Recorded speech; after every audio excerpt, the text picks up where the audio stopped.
संसार में संतों का स्थान सबसे ऊंचा होता है। देवता और मनुष्य, राजा और रंक सभी सच्चे संतों को अपने से बढ़ करके मानते हैं। संत का ही जीवन सार्थक होता है। अतः उस सभी लोगों को संत भाव की प्राप्ति के लिए भगवान की चरण शरण में जाना चाहिए।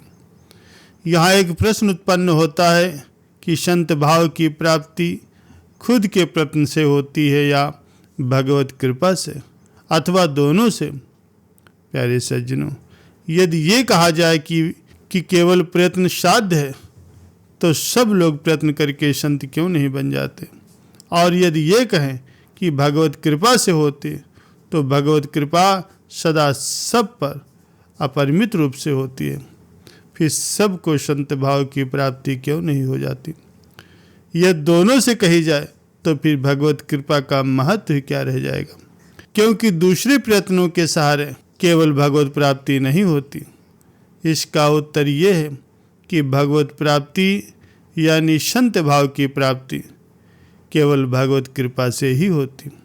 वास्तव में भगवत प्राप्त संत महापुरुष ही सच्चे संत कहे जाते हैं। सद पदार्थ केवल परमात्मा है, और परमात्मा के यथार्थ तत्व को जो जानता है, जो उसे प्राप्त कर चुका होता है, वही सच्चा संत होता है। उसी को ही सब लोग संत कहते हैं, और वही भगवत प्राप्ति के सच्चे पात्र होते हैं, क्योंकि वे भगवत प्राप्त रूपी लक्ष्य के समीप पहुंच जाते हैं और उन्हें शीघ्र ही भगवत प्राप्ति की संभावना होती। इस पर यह शंका होती है, जब परमात्मा की कृपा सभी पर है, तब सभी को परमात्मा की प्राप्ति हो जानी चाहिए, लेकिन ऐसा नहीं होता। इसका उत्तर यह है कि यदि परमात्मा की प्राप्ति की तीव्र चाह हो और भगवत कृपा में दृढ़ विश्वास हो, तो सभी को प्राप्ति हो सकती है। लेकिन परमात्मा की प्राप्ति चाहते तो बहुत से मनुष्य हैं, लेकिन परमात्मा की कृपा पर विश्वास बहुत कम लोगों को होता है। जो चाहते हैं, जिनको दृढ़ विश्वास होता है, उन्हें परमात्मा की प्राप्ति भी हो जाती है। प्यारे सज्जनों, हम सभी को संतों का सत्संग सुनना चाहिए। संत सेवा से ही भव सागर से पार हुआ जा सकता। संतों की महिमा अपरंपार होती। परम सौभाग्य से ही संतों का सानिध्य प्राप्त होता है। प्यारे सज्जनों, एक बार एक गांव में एक धर्मात्मा सेठ रहते थे। वे यही चाहते थे कि हमारे गांव में शराब की बोतलें नहीं, अपितु भगवान के प्रेम रस की प्यालियां बने। उनका साधु संतों के प्रति बहुत झुकाव था। प्यारे सज्जनों, अति पापियों को संत दर्शन की रुचि नहीं होती। जिनके पाप नष्ट हो जाते हैं, उसी को ही साधु संतों में श्रद्धा होती। अगर कोई कुकर्म करता है तो उसके पाप जोर पकड़ लेते हैं और वो साधु संतों का विरोधी हो जाता। किसी आदमी के कुल का नाश होगा या विकास होगा, अगर ये जानना हो तो उस आदमी को साधु संतों के प्रति कितनी श्रद्धा है, उस आदमी के अगर विचार जाने जाएं तो ये पता चल सकता है। मुझे भविष्य में सुख मिलेगा या दुख मिलेगा, ये मैं अभी जान सकता हूँ अगर मेरे मन में कुकर्म के विचार आ रहे हैं। दूसरों के दोष का दर्शन हो रहा है, दूसरों को गिरा करके छल कपट करके ऊंचा उठना चाहता हूँ, तो मेरे भविष्य में अशांति और दुख ही लिखा। अगर मैं दूसरों की भलाई चाहता हूँ, कष्ट सह करके भी परोपकार करना चाहता हूँ, सबका मंगल चाहता हूँ, तो फिर मेरा भविष्य उज्जवल है। अगर मेरे मन में बुरे विचार आते हैं, तो हमारा कर्तव्य है कि उन विचारों को काट दें। जो व्यक्ति अपने आप को नहीं संभाल सकता, उसको देवता भी कब तक संभालेंगे, भगवान भी उसे कब तक संभालेंगे। कहा भी गया है कि हिम्मते मर्दा तो मद दे खुदा। सत्कर्म करने में कभी भी हिम्मत नहीं हारनी चाहिए। मन तो धोखा देगा ही देगा। मन सदा यही कहेगा, अपने पेट के लिए करो, अपने परिवार के लिए सोचो। अरे कुत्ता भी तो अपने परिवार के लिए, अपने पेट के लिए जीता है, लेकिन जो ईश्वर के लिए, समाज की उन्नति के लिए जीता है, उसी का जीवन धन्य होता है। वो रमनलाल सेठ जी ऐसे ही पुण्यात्मा सेठ थे। गांव में साधु संतों को बुला करके उनका बड़ा आदर सत्कार करते थे। भगवत प्राप्त साधु संतों को सद्गुरु मान करके उनके आश्रम में स्वयं भी यदा कदा जाते थे और वहां जा कर के चुपचाप सेवा भी करते थे। संतों का हृदय ऐसा ही होता है, वे किसी की सेवा नहीं लेते, और यदि लेते भी हैं तो उसका कल्याण करने के लिए लेते हैं। संतों की महिमा वेद भी नहीं जानते। संत की महिमा वेद न जाने, जेता जाने तेता बखाने। प्यारे सज्जनों, एक संत हजारों असंतों को संत बना सकते हैं, लेकिन हजारों संसारी मिल करके भी एक संत नहीं बना सकते। संत बनना कोई मजाक की बात नहीं। एक नेता जब जाता है तो उसकी कुर्सी पर 10 बैठने के लिए और नेता आ जाते हैं, लेकिन भारत में 10 ब्रह्मज्ञानी संत इस संसार से अगर चले गए तो उनकी जगह पर एक भी नहीं आ पाता है। एक संत कईयों की डूबती नैया को पार लगा सकते हैं, कई पापियों को पुण्यात्मा बना सकते हैं, कई अभागनों को भाग्यवान बना सकते हैं, कई नास्तिकों को आस्तिक बना सकते हैं, अभक्तों को भक्त बना सकते हैं, अशांतों के मन को शांत कर सकते हैं, और शांत में फिर शांतानंद प्रकट करा करके उसे मुक्त महात्मा बना सकते हैं। प्यारे सज्जनों, राजा सुषेण एक नाव में यात्रा करते करते कहीं जा रहे थे।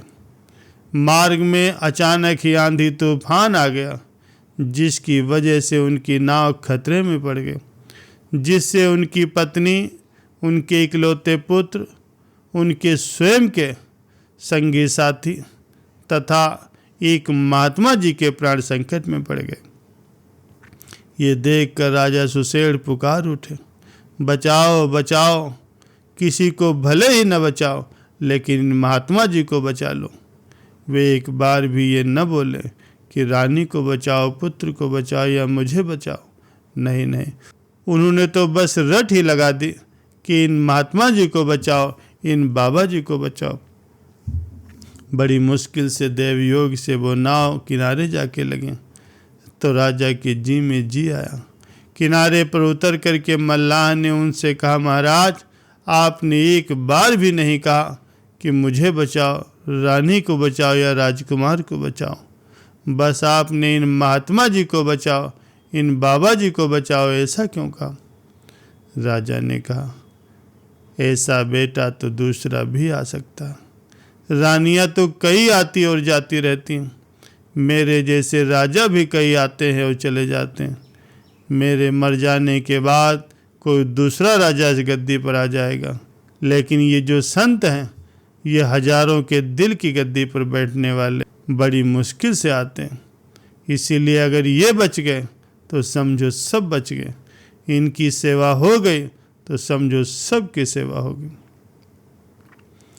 सेठ रमणलाल जी भी इसी भाव के अनुसार अपनी संपत्ति संत सेवा में लगाते थे।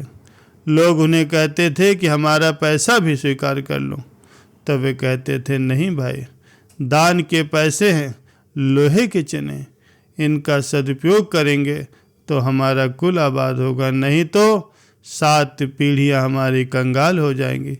मुझे अभी इन पैसों की ज़रूरत नहीं है, और जब ज़रूरत होगी तब हम तुमसे ले लेंगे, पहले मैं अपना पैसा तो लगाऊं। प्यारे सज्जनों, दान अपने घर से शुरू होता, सेवा अपने शरीर से शुरू होती है, भक्ति अपने मन से शुरू होती है, और आत्मज्ञान अपनी सद्बुद्धि से शुरू होता। सत्संग सुनते सुनते सेठ रमणलाल जी की बुद्धि भी बहुत तेजस्वी हो गई। देखो, सत्संगी हो चाहे कोई कुसंगी हो, अच्छा आदमी हो चाहे कोई बुरा आदमी हो, चढ़ाव उतार के दिन तो सब के आते हैं। भगवान श्री राम के भी आए थे और रावण के भी आए थे, तब भी भगवान श्री राम हृदय से पवित्र रहते हैं, सुखी रहते हैं। चढ़ाव के दिन आते हैं तब वो अहंकारी नहीं होते, जबकि पापी आदमी के जब चढ़ाव के दिन आते हैं तो वो घमंड में डूबने उतराने लगता है, तो उसका मन विषाद से गंदा हो जाता। एक समय ऐसा आया जब सेठ रमणलाल के भी उतार के दिन आ गए। जिस गांव में वो रहते थे उस गांव में हाहाकार मच गया। कितना धर्मात्मा सेठ, आज उसका दिवाला निकलने की नौबत आ गई। सेठ रमणलाल स्वयं भी बड़े चिंतित थे। उस समय लोग कहने लगे, अरे इतना बड़ा सत्संग हाल इसने बनवाया, संतों की इसने इतनी सेवा की, फिर भी आज इसका दिवाला निकल गया। प्यारे सज्जनों, वास्तव में सत्संग करने से सेठ रमणलाल का धंधा ठप नहीं हो रहा था, वरन इस समय बाजार की मंदी और उतार का समय होने से धंधा ठप हो गया। किंतु सत्कर्मों की वजह से ऐसी विकट परिस्थितियों में भी सेठ रमणलाल में काफ़ी समझ थी। अतः वे एक महात्मा जी के पास गए जिनका नाम नारायण मुनि था। उनके पास जा कर के रमणलाल ने कहा कि महाराज, मैं दिल खोल करके बात कह रहा हूँ कि नौकरों ने कुछ उल्टा सीधा किया है।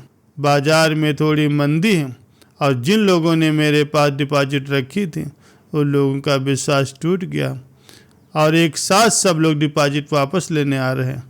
अब रातों रात मेरा दिवाला निकलने के सिवाय मेरे पास और कोई चारा नहीं। फिर मैंने सत्संग किया है, सत्कर्म किए हैं, इसलिए बुद्धि में ये प्रेरणा आई है कि चलूं संत से कुछ मार्गदर्शन ले लूं। ये सत्संग का फल है, कष्ट है, बहुत भारी कष्ट है। 7 पीढ़ियों को कलंक लगे कि ये दिवालिया है और उधर परलोक में भी मुझे दुख भोगना पड़े, ऐसा अवसर आ रहा है।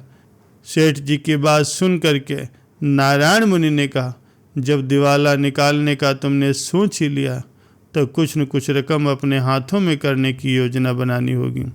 कोई भी आदमी दिवाला निकलने से पहले अपना कुछ न कुछ पैसा तो बचा ही लेता। सच बताओ, तुमने कितना बचाया? रमणलाल ने कहा, महाराज अभी तो थोड़ा इधर उधर जब करूँगा तो 1 सवा लाख रुपए तो मेरे हाथ में आ ही जाएंगे। नारायण मुनि ने कहा, अच्छा तो वो सब तुम 1.25 लाख रुपए मुझे ला करके दे दो, मैं उससे इधर पाठशाला खोलूँगा तो तुम्हारी भगवान रक्षा करेंगे। रमणलाल ने कहा, जो आज्ञा महाराज। दिवाला निकलने से जो 1 सवा लाख रुपए की रकम बची थी उसे नारायण मुनि मांग रहे थे और रमणलाल स्वीकार कर रहे थे। कैसी उत्तम समझ थी। नारायण मुनि ने घोषणा कर दी कि सेठ रमणलाल की तरफ से मैं पाठशाला बनवा रहा हूँ। जब डिपॉजिट मांगने वालों ने सुना कि सेठ तो दिवालिया है और वे फिर 1.25 लाख रुपए पाठशाला के लिए दे रहे हैं, तो वे दिवालिया कैसे हो सकते हैं? अरे डिपॉजिट दें तो उन्हीं को दें। सारी डिपॉजिट उनके पास आ गई और रमणलाल गिरते गिरते ऐसे चढ़े कि बाद में तो उन्होंने कई बड़े बड़े सत्कर्म किए, कई भंडारे किए और साधु संतों की खूब सेवा की। बड़े बड़े अच्छे कर्म थे। आदमी चाहे छोटा हो या बड़ा हो, अपने सत्कर्मों से ही वो महान बनता। सूरत से कीरत भली, बिना पंख उड़ जाए, सूरत तो जाती रहे, कीरत कबहू न जाए।